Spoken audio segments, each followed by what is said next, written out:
महाराज जी, मेरा प्रश्न है कि अपने प्रियजनों के हित के लिए भगवान जी से कुछ मांगना चाहिए या उन पर छोड़ देना चाहिए कि वो जो करेंगे सही करेंगे हमारे हित के लिए। अरे ये अपना आपका धैर्य है। अगर आपका धैर्य इतना कार्य करता है कि वो तो सर्वज्ञ हैं भगवान, उनसे क्या मांगना है, वो तो जानते हैं। जैसे माँ को पता है अपने बच्चे को कब क्या पवाना है, ऐसे हम हैं तो सब उनके बच्चे। वो सर्वज्ञ हैं, वो सर्वशक्तिमान हैं, उनसे क्या मांगना, वो जानते हैं सब, समय पर जैसा कर दें।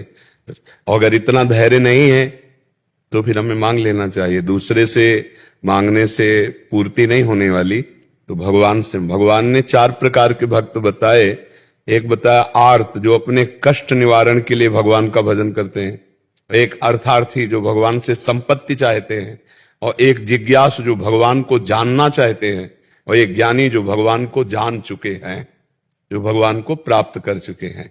तो किसी भी तरह से यदि हम भगवान से जुड़ते हैं तो हमें लाभ तो मिलता है, जैसे संकट निवृत्ति है या अर्थ प्राप्ति है। पर उससे एक परम लाभ ये मिलता है कि धीरे धीरे भगवान से हमारा संबंध दृढ़ होने लगता है, भाव जुड़ने लगता है। तो फिर आगे चलकर एक कामनाएं हट जाती है और भगवत प्रेम हो जाता है, भगवत भक्ति हो जाती है। इसलिए मांगना चाहिए तो सिर्फ भगवान से मांगना चाहिए। और अगर इतना धैर्य है, इतना विवेक है कि भगवान तो सर्वज्ञ, उनसे क्या मांगना, तो फिर इंतजार करो, धैर्य करो, मत मांगो। लेकिन अगर धैर्य नहीं है तो फिर हमें मांग लेना चाहिए प्रभु से। पर मांग तभी पूरी होगी जब आपका भजन होगा, ये भी ध्यान रखो। अगर भजन नहीं है तो फिर मांग भी पूरी नहीं। आप सोचो मैं मंदिर चला गया, भगवान से कह के आया हूं, तो ऐसे नहीं सुना जाता। भगवान भी आपकी बात तभी सुनेंगे जब आप भगवान के प्रति भाव रखते हो, आपके पास भजन है, क्योंकि आप सकामता लिए हो, आपको अपनी कामना पूर्ति करानी। तो जैसे बाजार में आपको जाना है ना, और जौहरी के यहां से हीरे का माला लेना है, हार लेना है, तो आपके पास दाम होना चाहिए। ऐसे कामना की पूर्ति के लिए जितेंद्रियता, पवित्रता, तपस्या, भजन, ये होना चाहिए। केवल कहने से नहीं हो जाएगा, हे भगवान आप हमारी ये कामना पूर्ति कर दो, नहीं, वैसा अनुष्ठान करना पड़ेगा। शास्त्रों में जैसे आता है कि भगवान ब्रह्मा जी ने कर्दम जी को आदेश किया कि तुम सृष्टि को बढ़ाओ, तो उन्होंने कहा सृष्टि बढ़ाने के लिए पत्नी की आवश्यकता है, अब मेरे योग्य पत्नी चाहिए।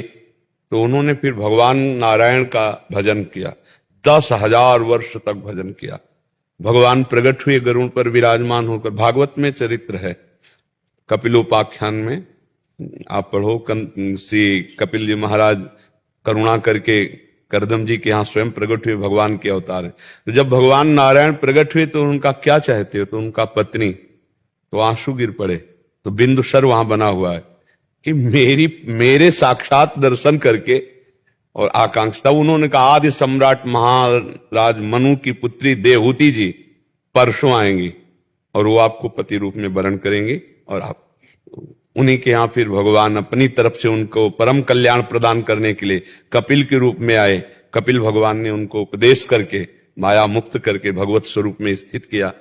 तो हमारी जो कामनाएं हैं वो ऐसे नहीं पूर्ण होंगी कि हम मंदिर गए, फूल माला चढ़ा दिया और भगवान हमारा एक काम हो जाए। उसके लिए तपस्या करनी पड़ेगी। इंद्रियों को रोक करके भगवान में के चिंतन में लगाओ, खूब भजन साधन करो, तो उसके अनुसार आपको मिलेगा। वो भी पहले पाप नष्ट होंगे तब सुख का विधान आपको मिलेगा। तभी इसीलिए लोगों की अश्रद्धा हो जाती है।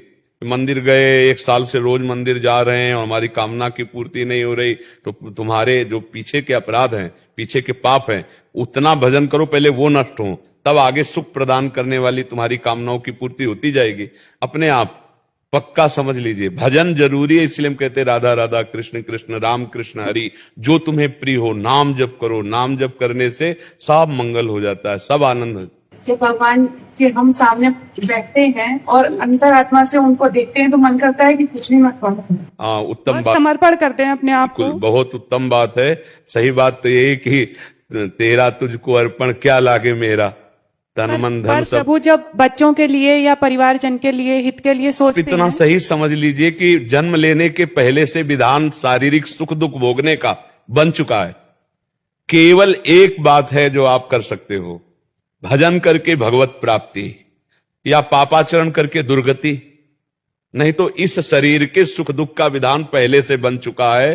कहां इसका जन्म होगा, कहाँ इसका मरण होगा, बीच का क्या यात्रा होगी, ये पहले से सुनो। भरत भावी प्रबल विलख कहो मुनिनाथ, हानि लाभ जीवन मरण जस अपजस विधि हाथ। तो हम भगवान के भरोसे में होकर नाम जप करते हुए अपने कर्तव्य को करें, कर्तव्य को करते रहे, कर्तव्य में नहीं। उनसे मांगे क्या, आप जानो, आपका कार्य जाने। हम अपने कर्तव्य को कर रहे हैं तो फल अवश्य मिलेगा, हमें चिंता करने की। पर ये बहुत विवेकी भक्त की बात है, जब भी इतना विवेक ना हो तो मांगो। जगत पिता है, आपने हमको सृष्टि में प्रकट किया, अब हमें यह आवश्यकता है तो आप ही, जैसे बेटा किससे मांगे, अपने पिता से मांगे। तो या तो इतनी जोर का संबंध भाव बन जाए कि प्रभु मेरे हैं, तो अपने बाप से जैसे हक पूर्वक हम मांगते हैं ऐसे प्रभु से मांगे। और या फिर प्रभु की दुकान में अगर हमें जो सामान खरीदनी तो भजन रूपी पैसा होना चाहिए, अगर भजन नहीं है तो फिर बात नहीं। ये जो समर्पण है ये हक पूर्वक आ जाता है, फिर अपनापन, ये तन मन प्राण आपको समर्पित। अब आप देख लीजिए हम आपसे क्या कहें।